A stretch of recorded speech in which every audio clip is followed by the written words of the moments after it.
अस्सलाम वालेकुम दोस्तों, मोहम्मद अली मिर्जा पहली दफा तालिबान के खिलाफ भी मैदान में उतर आए हैं। सुनकर आप भी इनसे इत्तफाक करेंगे कि ऐसा ही है। साथ सिर्फ तालिबान को ही नहीं बातें सुनाई मोहम्मद अली मिर्जा ने, बल्कि उन्होंने आर्मी चीफ को डायरेक्ट मुखातिब करके फलस्तीन से मुतल्लिक मुतालबा किया है। ये सारी डिटेल्स आपके सामने रखेंगे। साथ तुर्की के इमाम की आया सोफिया में दूसरी दफा तलवार लहराने के विजुअल सामने आए हैं। ईरान के स्याह परचम के बाद इसका क्या मतलब है, ये डिटेल्स भी दोस्तों आपके सामने रखेंगे। डिटेल में आगे बढ़ने से पहले इस वीडियो को लाइक भी करें। अब देखिए, मोहम्मद अली मिर्जा ने कुछ दिन कबल बयान जारी किया था कि अवाम जिहाद यहाँ पर नहीं लड़ सकते, बल्कि ये काम अब फौज का है। सारा गुना अब इन इदारों को जाएगा जिसको हम टैक्स दे रहे हैं। अपना पेट काट कर हम ये सब करते हैं। अवाम को अब मत कहें कि कुछ करें, बल्कि यहाँ पर आपको अब करना होगा।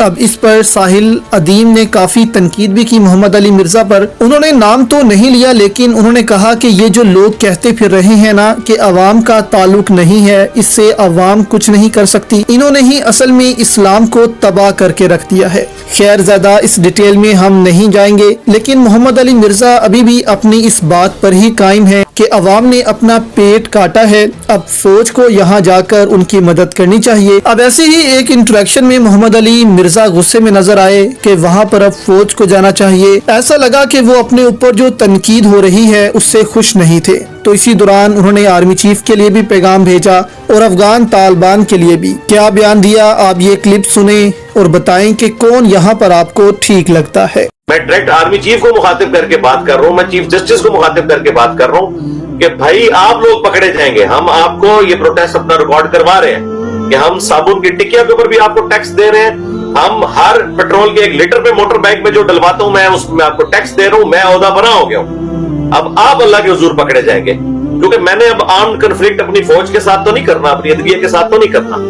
और ना मैं खुद डंडे उठा के तो जाके वहां पे लड़ाई कर सकता हूँ। ऐसा तो हो नहीं सकता, क्योंकि आजकल मतलब जिस तरह का एक जिहादी मामला चल रहे हैं उसके अंदर तो आपको ट्रेंड पूरी फौज चाहिए, पूरा एक इक्विप्ड आपको होना चाहिए, तभी आपको इस तरह का मामला कर सकते हैं। तो आप मुझे जरा ये बताइए, जो आज तक हमें ये हमारे सारे लोग कहानियां करवाते थे, इंक्लूडिंग हमारे उस्ताद डॉक्टर इसरार साहब रहीमहुल्लाह ताला भी बड़ी हमें मिसालें दिया करते थे ना कि ये हमारे पड़ोसी मुल्क में सहाबा किराम का निजाम आ गया तालिबान का।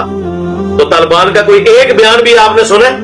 बताए मुझे, आपने कुछ सुने?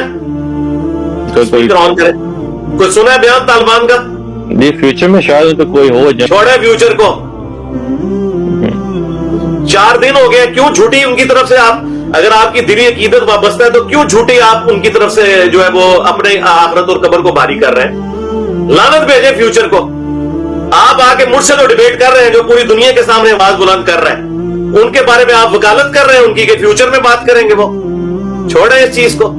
अब मोहम्मद अली मिर्जा यहाँ पर कहते हैं कि हमें कहानियां सुनाई गई कि ये खिलाफत लाएंगे, वो खिलाफत लाएंगे, लेकिन दुनिया ऐसे नहीं चलती। आज तालिबान खामोश हैं, जबकि उनके मुंह से एक बयान तक नहीं निकला है। अब कुछ बयानात आए तो हैं अफगानिस्तान की जानिब से, लेकिन वो रियासत की जानिब से नहीं आए, बल्कि वजीर वगैरह अपनी मर्जी से बयान देते रहे हैं। मुल्क की जानिब से इस वक्त कोई भी बयान सामने नहीं आया जो कि एक रियासत का ऑफिशियल बयान होता है, वो तालिबान ने अभी तक जारी नहीं किया फलस्तीन के मामले में। तो इस वजह से मोहम्मद अली मिर्जा ने उन पर तनकीद की कि बहुत नाम सुना था उनका, लेकिन उन्होंने यहाँ पर एक बयान तक जारी नहीं किया है। अल जजीरा के खिलाफ दोस्तों इसराइल एक हफ्ते में क्या करने जा रहा है, किस हवाले से इजाजत मांग ली गई है अपनी हुकूमत की जानिब से, ये आपको बताते हैं। लेकिन पहले आप ये विजुअल्स देखें। आप ये तुर्की की आया सोफिया मस्जिद के मनाजिर देख रहे हैं, जहाँ पर अमाम ने तलवार लेकर खुतबा किया है जुमे का, और ये दूसरा मौका है ऐसा जब से तुर्क सदर ने इसको मस्जिद में कन्वर्ट किया है। इसके बाद से अब तक ये दूसरा मौका है कि इमाम ने ऐसा किया।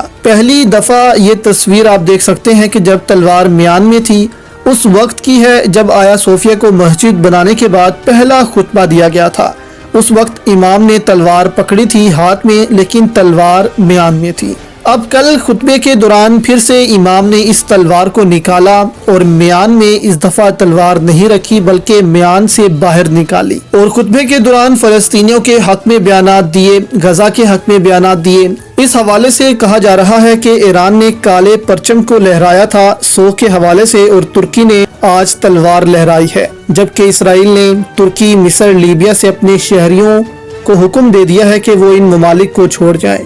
تو اس سے پتہ چلتا ہے کہ ایک طرف مسلم ممالک اسرائیل کو خبردار کرتے جا رہے ہیں، مختلف اشارے دے رہے ہیں، جبکہ دوسری جانب اسرائیل جنگ کے لیے مکمل طور پر تیار ہے اور ایک عالمی جنگ اب دنیا کے سامنے پھر رہی ہے۔ دوسری جانب آپ کو بتائیں کہ الجزیرہ کے لیے بھی بری خبر ہے اسرائیل سے۔ اسرائیل ہر حال میں الجزیرہ کو سزا دینا چاہتا ہے تاکہ الجزیرہ کو سبق سکھایا جا سکے کہ اسرائیل مخالف خبریں نہ دے۔ اب خبریں ہیں کہ اسرائیل میں جتنے آفس ہیں الجزیرہ کے، ان کو بند کیا جائے گا، اجازت لے لی گئی ہے، اور 7 دنوں کے اندر اندر الجزیرہ سے یہ سارے آفسز خالی کروا لیے جائیں گے تاکہ الجزیرہ غزہ کی بھی رپورٹنگ نہ کر سکے، کیونکہ اس سے پہلے آپ کو بتائیں کہ غزہ میں بھی جو چھوٹا آفس بچا تھا الجزیرہ کا وہ تباہ ہو چکا ہے۔ اب اگر الجزیرہ کو رپورٹنگ کرنی ہے تو بنا آفس کے ہی کرنی ہوگی اور ان سارے معاملات کو دیکھنا ہوگا۔ اسرائیلی حکام نے کہا ہے کہ قطر بیسڈ الجزیرہ جو چینل ہے وہ اسرائیل کے خلاف پہلے دن سے ہی کام کر رہا ہے،